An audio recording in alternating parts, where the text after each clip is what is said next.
Olá, prof, tudo bom? Então, eu vou falar um pouco do texto 5, né, da aula 7, que fala um pouco sobre as punições. Então, eu vou falar sobre as punições, né, no caso. Então, existem dois tipos de punições, né? A punição positiva, segundo Skinner, existe a punição positiva e a punição negativa. Então, no caso da punição positiva,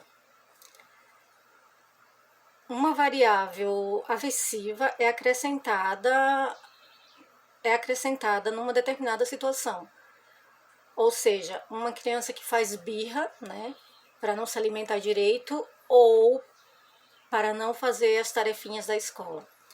Os pais acham, né, que como forma de punir esse comportamento, eles podem acrescentar uma situação aversiva, ou seja, física, ou seja, eles podem dar um beliscão nessa criança ou adicionar umas palmadas no intuito de corrigir esse comportamento, né?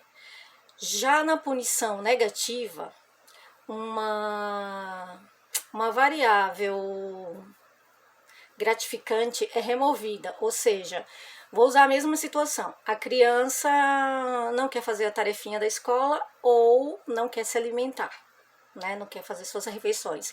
Então essa criança faz birra. Então o que os pais fazem, né, para recorrer a essa situação, no caso da punição negativa? Eles podem remover, né, um estímulo gratificante no caso, eles podem remover o celular da criança, eles podem tirar a TV do quarto, tirar o videogame, né, como forma também de punir, né, esse comportamento. Então, tanto na punição positiva quanto na punição agressiva, aliás, perdão, tanto na punição positiva como na punição negativa, os pais usam essas punições para reprimir ou tirar aquele comportamento de birra da criança naquele determinado momento. Mas essas punições, tanto a positiva como a negativa, elas são pouco previsíveis, né? Por que elas são pouco previsíveis? Porque elas podem inibir, né? Aliás, elas são previsíveis por três motivos.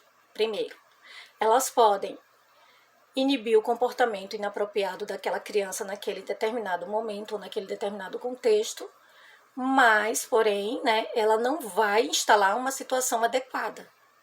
Ela pode inibir aquela situação, mas ela não ensina como se a criança deveria se comportar de forma adequada naquela situação. Segundo, a punição ela provoca respostas, né? Ou seja, respostas aversivas. Então, a criança pode chorar, a criança pode adquirir uma fuga, né? Uma fuga esquiva.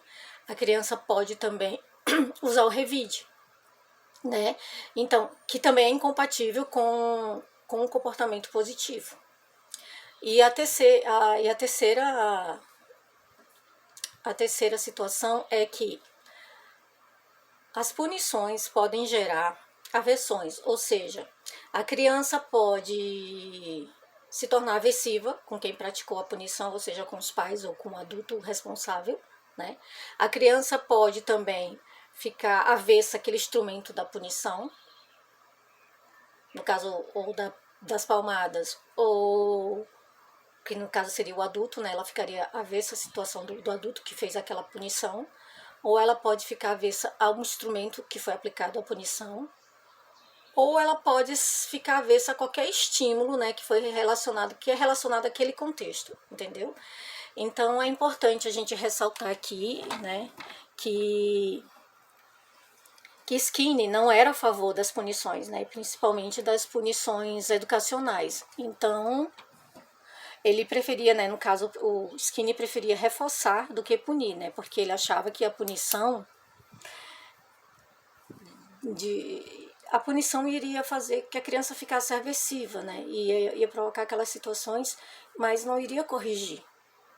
Então Skinner acha que por meio de reforços é muito, muito mais poderoso e é muito bom para o aprendizado, né, para fortalecer tanto na parte do aprendizado como no comportamento.